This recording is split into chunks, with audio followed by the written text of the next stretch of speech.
Ang One TV Usamis modalit kaninyo sa Kristohan ng programa aron sa pagpalawom ug pagpaambit sa pagtuo sa pulong sa Dios, pagpakabana alang sa kaluwasan sa matag usa. Namugna kining programa karon ang adlaw sa kaluwasan. Karon ang adlaw sa kaluwasan.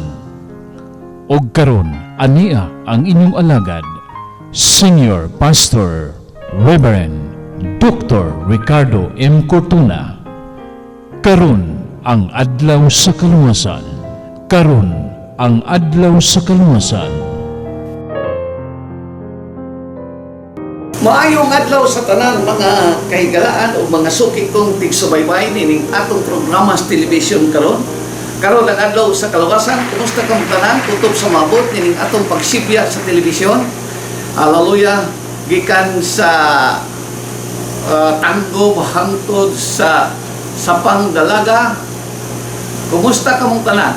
Akong mga suking tigsubaybay o akong mga higala, mga kauban ako sa buhat nga nagawali sa pulong sa Dios. Hallelujah. Maghinaot ko nga ang Dios kanunay, mag-uban kanunay kanato, magatangbo kanunay sa atong mga panginahanglan. Taliwala nining atong sitwasyon karon nga atong giatubang, dining gitawag na to pandemic. And thank the Lord. Hallelujah. Remember lang, ako lang pahibalo sa tanan, nga ayaw mo kalimot pagdala sa iyong mga face mask o mga facial. Kunya, panataliin na to, ang kanang gitawag na to, social distancing. No? Kay, kung gisip ni mo, nga mahal ni mo ang imong ikaatubang, ikaistorya, you need to cover your mouth. Hallelujah. Imong tabunan ng imong baba, o pagtamingon nga doon na kay sakit, paghatag lang o protection bawat isa sa ato. So, dalay ko ikaw sa walay katapusan. O niya, atong yung likayan, kinigitog na to tigog-tigog o tapok-tapok. Kung mahimo, ato lang mo sa gitawag na to nga urlo lang mo sa na to ang gitawag na to gathering na daghan. No? Kanang medyo dili na murag sikit-sikit na yun. No? Tungod kay naata karon sa sitwasyon nga gitawag na to pandemic o coronavirus. Salamat sa Ginoo, mga kaigsuonan ko sa Dios. Hallelujah. Now, atong pag-isgutan mga kaigsuonan ko sa Ginoo, atong gipasukat dasuat ni sinulat ni Apostol Pablo sa kapitulo 1 sa ikaduha ni Salonika. Kapitulo 1, versikulo 1 hangtod sa 12. Atong pagbasahon nagaingon ang pulong sa Dios. Paul, Silas, and Timothy, to the church of the Thessalonians, in God, our Father, and the Lord Jesus Christ. Grace and peace to you from the God of the Father and of the Lord Jesus Christ. We ought always to thank God for you more and more, and the love every one of you has for each other is increasing. Therefore, among God's churches, we boast about your perseverance and faith in all the persecution trials you are enduring. All this is evidence that God's judgment is right, and as a result, you will be counted worthy of the kingdom of God, for which you are suffering. God is just. He will pay back trouble to those who troubles you, and give relief to you who are troubles, and to you and to us as well. This will happen when the Lord Jesus is revealed from heaven in a blazing fire with his powerful angel. He will punish with everlasting destruction and shut out from the presence of the Lord and from the majesty of his power. On the days he comes to glorify in his holy people and to be marveled and among all those who have believed. This includes you, because you believe our testimony to you. With this in mind, we constantly pray for you, that our God may count you worthy of His calling. And God, by His power, He may fulfill every good purpose of you, or of yours, and every act prompted by your faith. We pray this so that the name of our Lord Jesus Christ may be glorified in you, and you in Him, according to the grace of our God and the Lord Jesus Christ. May the Lord bless upon the reading of His wonderful Word. Hallelujah. Magampo kita, mga kaigsunan ko sa Ginoo, sa dili pa nato pamalandungan ang pulong sa Dios. Kanimo Ginoo, nagpasalamat kami karon kanimo. Adiyan usab kami Ginoo nag-iri sa telebisyon o Dios alang sa mga katawan nga nagasubaybay, nung kapatalingog, nung nagapaminaw, nung nagasudkong kanunay, nagatanaw kanunay ni programa nga karon nga adlaw sa kaluwasan. Tabangan nimo kining imong abos nga alagad ni Bishop Ricardo Fortuna, maghatod usab sa imong mga pulong nato kanila. Tugot ni Dios katong mga kasing-kasing nga gitawag nato at napuno sa nagkalalaing mga problema. Itugot o Dios nga kining imong pulong makapahubay kini sa matag usa nga nagapaminaw ni. Alay ko ikaw sa pangalan ni Jesus. Amen. Praise God. Hallelujah. Dalaygon ang pangalan sa Ginoo. Na mga kaigsuonan ko sa Dios, ang atong pagkahisgutan, mga igsuon, why do I need the church? Hallelujah. Muni ato ang the whole month na to na pagpamalandog sa pulong sa Ginoo, timas tibuks bulan sa gitawag na to o Mayo. Why do I need church? Hallelujah. Okay, ako din siya gigamaan o subtopic related in our theme, why do I need church? Ang atong subtopic is about we encourage one another. We encourage one another. Taken from our text in the book of 1 o 2 Thessalonians chapter 1 verse 1 to 12. We need the encouragement of others and the needs ours.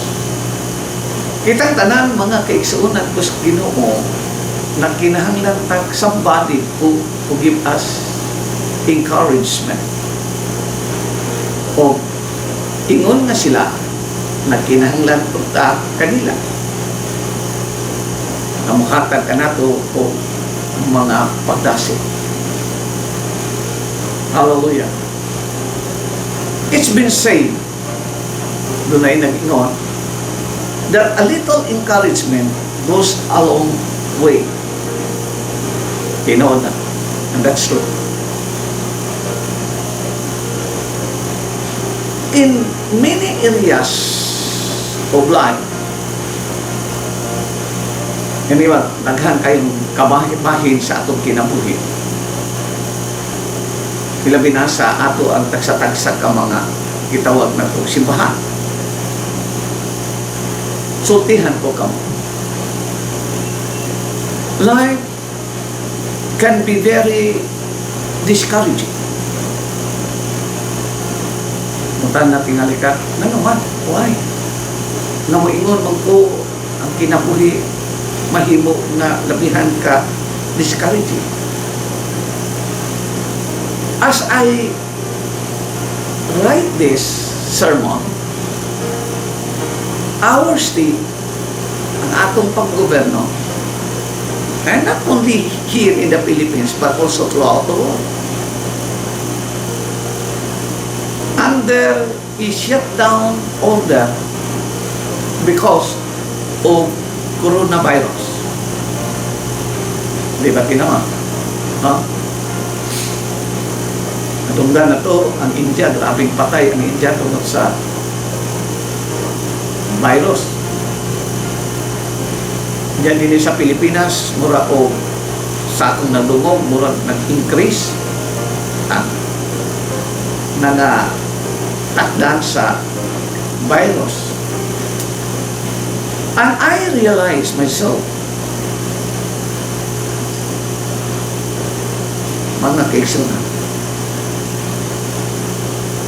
there are some serious public health issue to be considered. But it's still disheartening knowing that our church family won't be able to meet for several more year or weeks. Diba?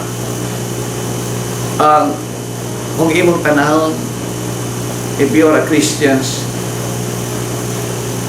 naepektuhan kaayo ang mga kasibahan. Ug doon na kay mga kaigsuonan tingali, nawa na nimo pigkita sa simbahan because of coronavirus. Hallelujah. Especially din sa Osami City, gilikay ang dako kayo panagtigo. 50% sa kidakon sa imuhang area, sa imong tigumanan, medyo kanakay gitulog. Kung gani ang mga senior citizen nga nagpangidanon o 55 pataas, o 55, 65 pataas, dili pwedeng mugawas. O ang mga bata nga nag-edad og 18 padong ubos, dili pwede. So,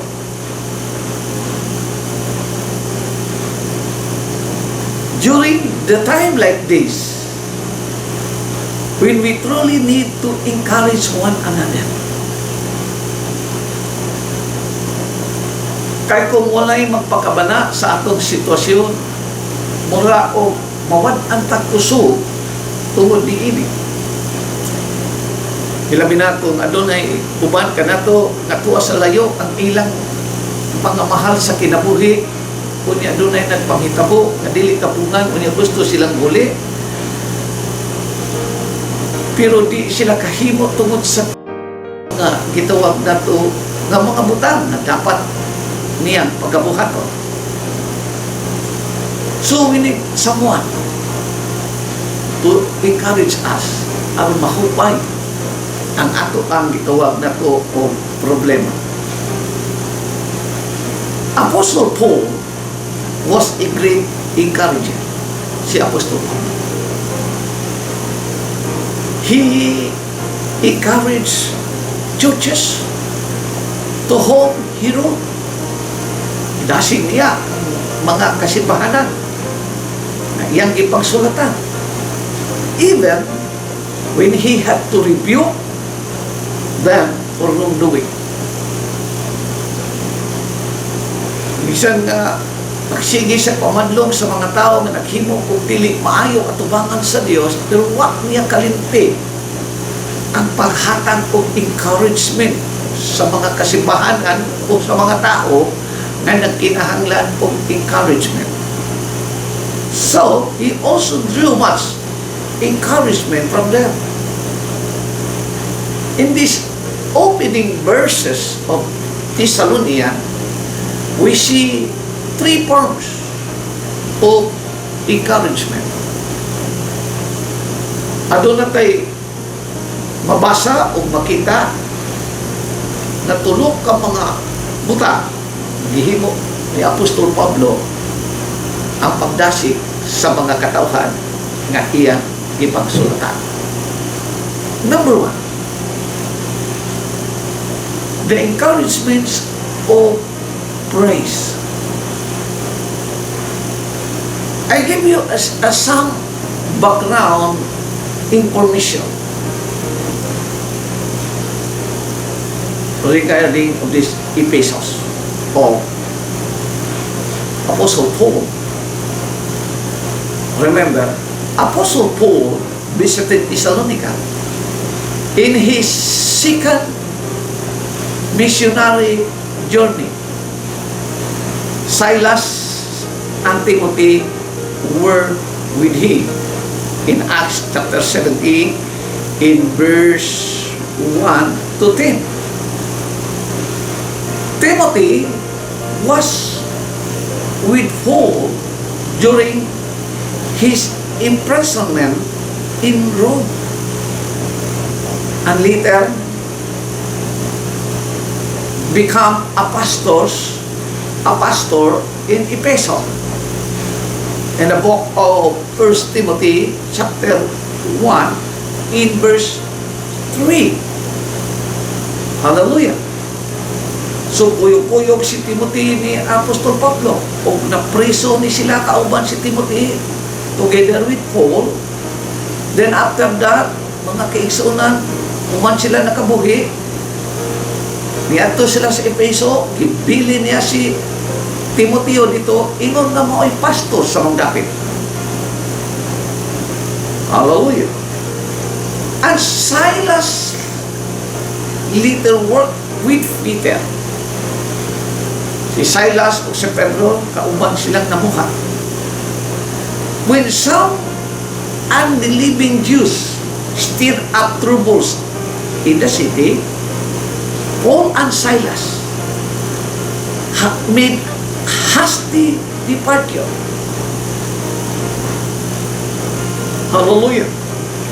Samtang panahon nga diha sila si Pedro o si Silas, ang mga dili magtutuog ng mga Hudyo nagmugna og kagupot. Hallelujah. So, Paul and Silas made hasty departure. Naghimo dayon sila og desisyon. So, sabihan, naa si Apostol Pablo diyan dapita is a matter of debate. But he was there long enough to form some friendship. Hallelujah. Nakipaglantugi si Apostol Pablo sa mga tao dito nga dili matinuhon. And then while he stayed that place, pabilin siya dito o daghan siya o nahimong mga amigo sa mga maong dapit. So, he wrote this letter. Magsulat siya ni ini nga sulat, mga kaigsunan, to encourage the Thessalonian believers in their spiritual group. Yang gidasig ang mga katauhan dito dapita. Sa iyang nakita nga evaluation ni Apostol Pablo sa mga katauhan diyan dapita sa Thessalonica, sa ilahang paspas na pagtubo sa espirituhan nun ng mga butang. An expression of thanksgiving. Ingon si Paul, we are bound. Hallelujah. Apostle Paul feel an obligation to give thanks for in church. Hallelujah. Ang iyang pagpasalamat sa mga iglesia na in spite sa gitawag na to o problema, in spite sa gitawag na to o mga trahedya na may abot kanila, but they still serving the Lord. Nagpadayon sila sa ilang gitawag na to o pagpangalagad sa Ginoo. Their faith had grown stronger. Their love for one another had grown. So Apostle Paul bragged about the Thessalonians to other churches mapasigarbuhon kaayo si Apostol Pablo sa ubang mga kasimbahanan mahitungod sa Tesalonia. Hallelujah. Umingon siya ngadto sa ubang mga kasimbahanan. Patience can be also translated perseverance, and they have continued to stand strong in the middle of persecution and affliction. Hallelujah. Bisan sa mga paglukos, bisan sa mga kasakitan na ilang giatubang matag-adlaw. Hallelujah. Nagpabilin sila nangalagad sa atong Diyos. Ano ay ubang mga tao makahinumdum lang ang Diyos kung naas pagkakamugawan. Na ay mga nindot ng mga butang na miabot sa ilang mga kamot. Pero sa panahon na doon ay problema sama sa ato karon giatubang, ano ang makubang mga tao muraog na diskurahi ang mga tao murag di naganaha. Hallelujah. Kunya di na magani hapit mo pakita og simbahan.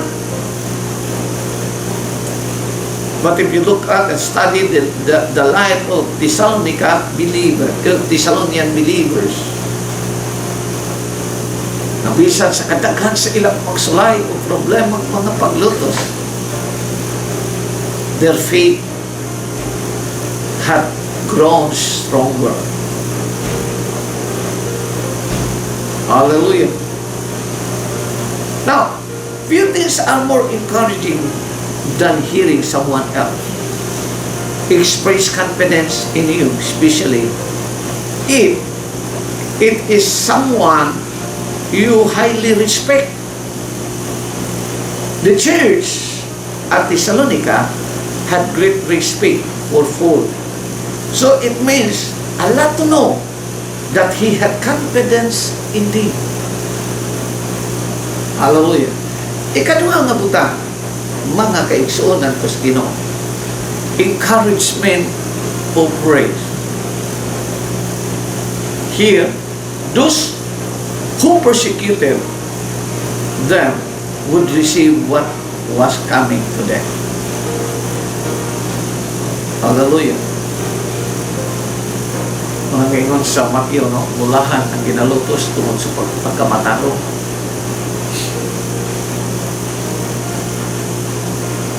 Glory to God.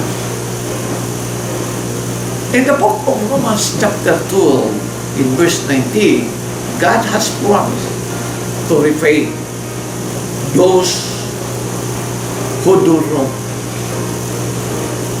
Ang Diyos tingon, nakatong nakahimo og dautan, iyang pagasilutan. Retribution may not be swift, but it will be certain. Sa ato pa, what we sow, we will reap. Doon ay kompensasyon. Doon na kay madawa. Kung magpugas ka og hangin, mag-ani kag bagyo. Kung magsugat kag kalayo, baga, muani ka og kalayo. So He will not only punish the wicked, but He will also give rest to those who are being persecuted. Silutan sa Dios katong mga taong naghimo og dautan o papahulayon niya katong mga tao nga gipaglutos. And that's what Apostle Paul stated in his letter. The final judgment will come when Christ returns. His angel will be with him. And that's recorded in 1 Thessalonians chapter 4. In flaming fire in the Old Testament. fire was often associated with judgment, especially with the coming day of the Lord. Una lagi mga kaigsuonan ko sa Ginoo. Sa panahon nga ang Diyos mo padayag na atong binuhata, kung sa ibuhat na to, dinis kalibutan, mga tubang kitag hukom, inis Ginoo. Dili matago tubangan sa Dios kung sa'y atong gibuhat ini kalibutan. Nawat ako, according to the Bible, kung sa'y gisulti sa Biblia, matinuod din na mga kaigsuonan ko sa Diyos. Hallelujah. With the Old Testament, prophets spoke of the day of the Lord. They were referring to the day when God revealed Himself as the one true God. As Christian, we associate with this with the return of Christ. Because that everyone will know that our God reigns. Hallelujah. Kitang mga Kristohano, mga kaigsunan, kus Ginoo. Hallelujah. Balik ang Dios. Kaumantas Ginoo sa iha. O ang tibuok na kalibutan, makaila na ang Dios nibalik na. Hallelujah. Now, what will be the nature of this final judgment? The recipient, those who do not know God, in Romans chapter 1 verse 20, those who do not obey the gospel of Jesus, hallelujah, everlasting destruction. The word destruction does not mean that they will cease to exist, but they will be ruined. Hangtod-sangtod, dili nimo undan ang pulong everlasting destruction. Hallelujah. Mao ni ang mga tao recipient ni ining gitawag na to nature of this final judgment. Same word that describe the eternity of heaven is real source. Describe the duration of God's judgment. The purpose, my brothers and sisters in Christ, many things happen with Christ's return, but it is ultimate purpose is to reveal the glory of Jesus. Kining nahitabo karon sa atong palibot, dili naman ni Pilipinas, inatibuk-an man ni kalibutan.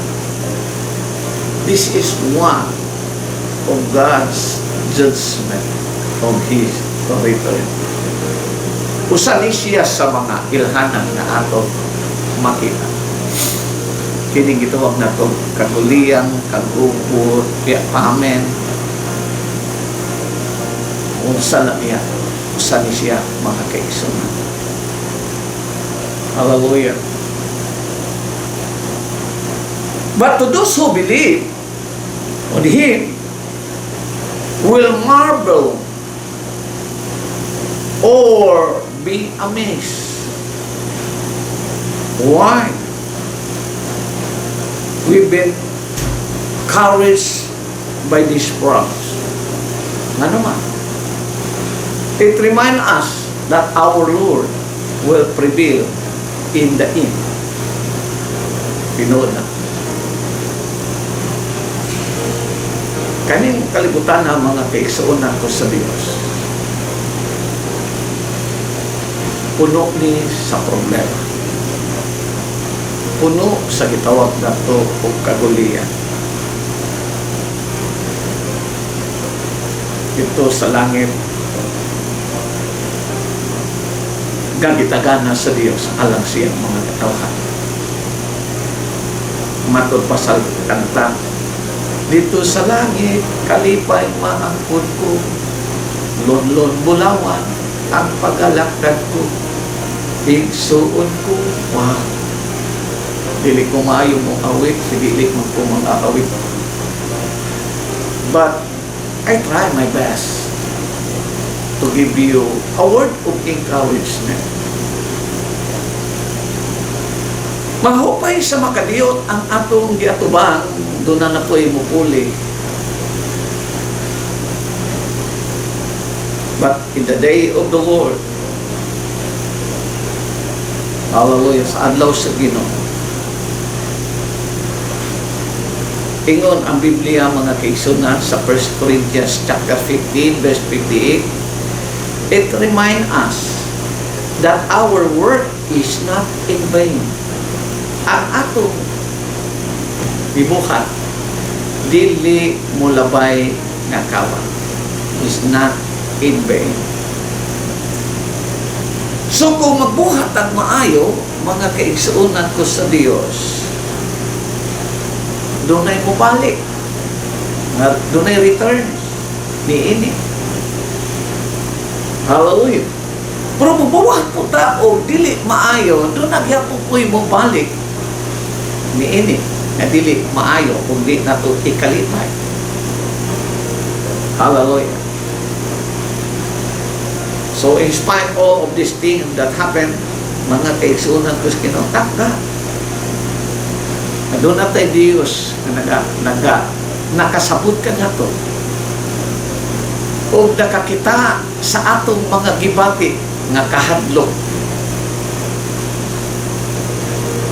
Nakasabot ka na to sa atong gibati na gitawag na to o kining balapit ang karon nga coronavirus. Hallelujah. Salamat sa Diyos. Salamat sa Ginoo. Ito na siya pulong sa mga saan. The Bible tells us that He will never leave us nor forsake us. Dili siya matalikod ka na to, ni mo pasagad ka na to. In time of need, He is there waiting for you. In time of crisis, He is there waiting for you. Nagulat siya para kanina. Anaang iyahang mga pulong, hatag ka na to sa iyang mga saan, iyang mga pako, nagasaknay ka na. Glory to God. Salamat sa Diyos, mga kaigsunan. Lastly, pulong sa mga pagdasig is the encouragement of prayer. He prayed that God would count them worthy. Ingon si Apostol Pablo, nag-angko ko sa Diyos, alam ka ninyo, na mahimo kamong takos. In one sense, we will never worthy because we are sinners by Diyos. In the book of Romans chapter 3 verse 8 up to 23. Hallelujah. Dili ka takos because we are sinners. We are saved by God's grace. Naluwas ka, kitang tanan, tungod sa grasya sa Ginoo. And that's what Apostle stated in his letter to the book of Ephesians chapter 2 in verse 8 and 9. Not by word of righteousness that you have been saved, but through faith in Christ Jesus. Through faith in Christ Jesus. Not by word of righteousness. Ang kaluwasan na imong nadawat, igsoon, kus hinatag na sa Diyos. That's why He died on the cross 2,000 years ago. He gave His life for you. Hallelujah. And that is the purpose of God. Hallelujah. Now, what does it mean to be worthy of our calling? Sa may buot ipasabot anak. Kanang mahimo kang tapos iyan sa imong pagkatinawa. Remember, God has adopted us into His family. So, we show that our faith is genuine. Or, we should act like like we really are His children. Nga, mubuhat ta ingon nga iyang anak. Itawag tag-adopted. Tingod, kay dili man ta apil bangod sa kaluwasan.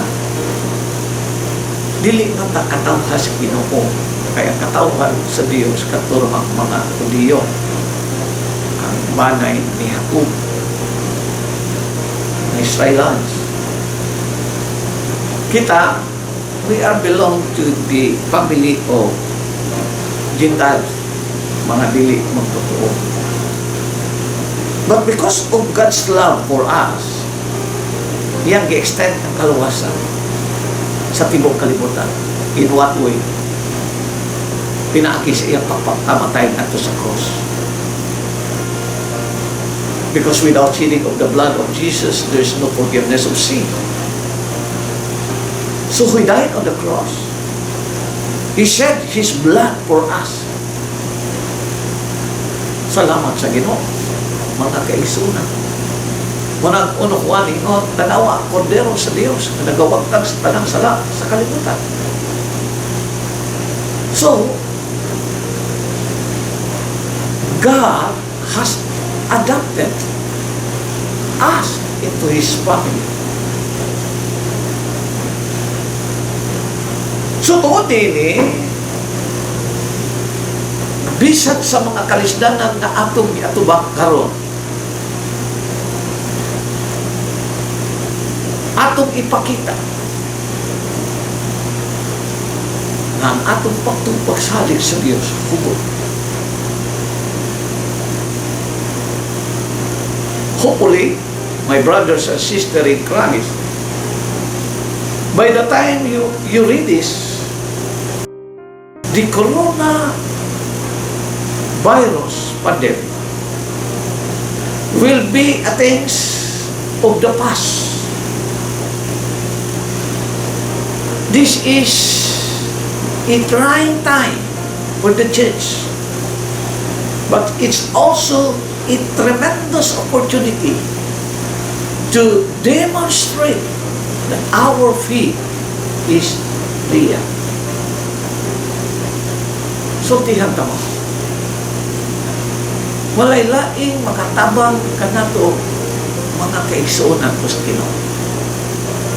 Sa atong sitwasyon karon is only prayer. Prayer. Yes, we do our part to help our government to obey sa mga protocol nga gi-implement karon. Maghinaw, ipanatili ang social distancing, we wear our mask and face shield. Yes. Magpabakuna. Ako nagbuhat mabukog na ay kada City Hall. Mabakuna sa kuha. Ako i-announce kadaghanan na si Bishop Dr. Ricardo Cortuna nagpabakuna. For the sake of the people, no? Na doon ay mga tao na nahadlok ang bakuna tungod kay naa malagi mga fake news nga nagawas karon sa social media. So there are some people panicking because of the social media nga nagawas nga dili maayong mga balita. Dulay ko ng ngalan sa Ginoo, mga kaigsuonan ko sa Dios. Hallelujah. Glory to God. When others despair of the future, we can rest assured that God is in control. Amen. Tuo ba ka, anak? Nga kontrolado gihapon sa Dios ang tanang mga nagpanghitabo. When others fear death, we can point them to the one who conquered death. Hallelujah. He prayed that Jesus would be glorified in death. Na malipay punta ang Diyos nato. Ampo si Paul. Ampo mo na ang Diyos mahimaya sa inyo kinabuhi. How Jesus glorified in us. Sa unsang pagi malipay o mahimaya ang Diyos kanato. Kanimo sa imong kinabuhi. One, we need to obey Him. Ikaduha, when we remain faithful even in difficult times, magpabili lang tang masalikod matinud-anon bisan sa kalisdanan nga atong giaguman karon. And don't forget to tell others about God. Kung may mga frustration na nagpangitabo sa imo silingan, tell them that we have God who cares for us and He loves us. Hallelujah. Pray for them. Yan po sila. Nga in spite sa iyang problema nga giatubang karon, we need to pray one another. Hallelujah. It's all happened according to the grace of our God. Our only righteousness come from Him, and we are changed by the power of His Spirit. It's always uplifting to know others are praying for you. Ikaw karon na nagapaminaw, nagasunpong karon sa programa sa television, so tiyan ko ikaw. Ako nag-ampo kanunay kanunay. Hindi ubos na alagad sa Diyos. Ang mga alagad sa Diyos, nag-ampo kaninyong tanan. Ang membro mo sa Sibat kong dili, nag-ampo kaninyo. Hallelujah. Ang pangutana, do you pray for your pastors, for your priest, another church leader? Pag-ampo ba mo mga kaigsunan sa inyong pastor? Pag-ampo ba mo sa inyong mga kaparian? O bang mga leaders sa nakalalaking mga simbahan? Or do you pray for your brother and sisters in Christ who are struggling? Hallelujah. Salamat sa Diyos. Do you tell them? Do you tell them you're praying for them? Imo ba silang istiyan? Ako may ko kanina. I am always praying for you. And here's my conclusion. When you give others encouragement, there is no guarantee that I'll become a major sports star. Dili na garantiya na mahimo kang ilado. Nevertheless, your positive word will make you positive impact. Hallelujah. I repeat, Your positive word will make a positive impact on their lives. Dako kay nag-epekto sa mga tao na naluya ang mga pulo kay imong gibuhitan para nila sa pag-asin. Ang pagpikpik lamang sa imong kamot sa iyang abaga, aduna na pipila ka mga butang na nakapahupay sa iyang problema. Ang imong pag-ingon, brad, says, we have our God that loves us so much. Glory to God. Hallelujah. And you will never know how God may use them. With all the negativity in today's world, people desperately need encouragement and be encouraged. Amen? Be an encourager.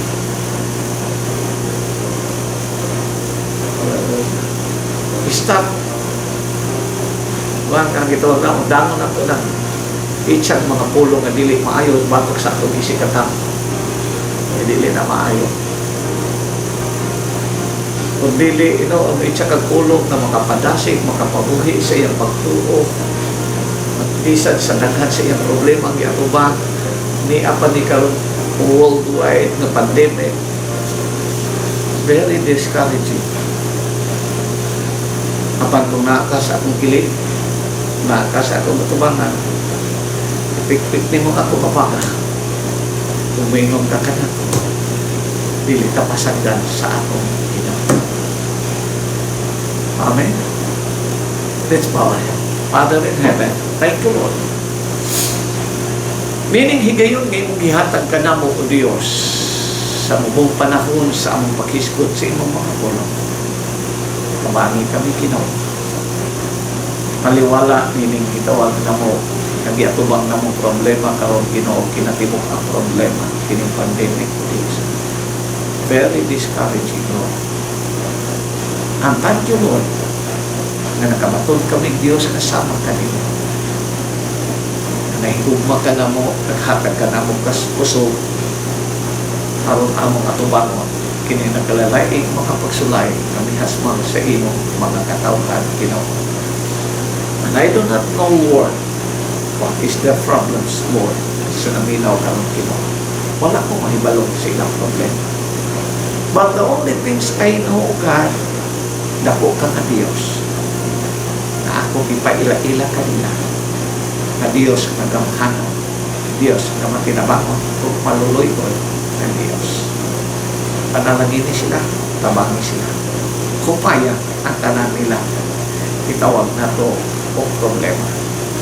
Pinaagi sa kahog sa Espiritu Santo, nauban ka kanila. Baka kita sila nilang kita kanila. Salamat anak-anak, puy-puy nila puso, imong pulihan sa imong puso kung maingon sila. I can do all things through Christ to strengthen me. In Jesus' mighty name. Amen. Praise the name of the Lord. So salamat sa Ginoo mga kaigsunan ko sa Dios. Kining inyong ubos nga lagad manamilit usab kaninyo dinis telebisyon. Ug sa sunod na usab higayon kita magkita. Ug salamat sa Ginoo sa inyong pagsubaybay kanunay nining atong programa. Karon ang adlaw sa kaluwasan. Inyong alagad sa Dios mag-imbitar kay ninyo. Hallelujah. Atong silimahon nasa FGK building sa second floor. Imo na ito silimahon mataga Domingo sa alas 8:30 hanggang alas 9, and then Sunday School, and then as 9:30 hanggang sa alas 11:30 mo na atong divine worship. Kung gusto kang mo-attend ng atong mga pagsimba, puyo ka na mo sa mga pagdaigod pagsimba sa Diyos. If you have some question or suggestion, you can send your message through text or through call. Kining akong hotline number ninyong makita na nasa pilit sa inyong tagsa-tagsa ka mga television set. Salamat sa Ginoo mga kaigsunan. I'm waiting for your call and text. Kung sa inyong mga problema, doon na kay Diyos na utabang ka na. Salamat sa Diyos. Kung tawag na ito gusto ka counseling, nagawa ko sa inyo. Ang ato opisina na asya ko sa Chiki Building sa ground floor. So ako di magdugay, maingon ko kaninyo, God bless us all. Thank you.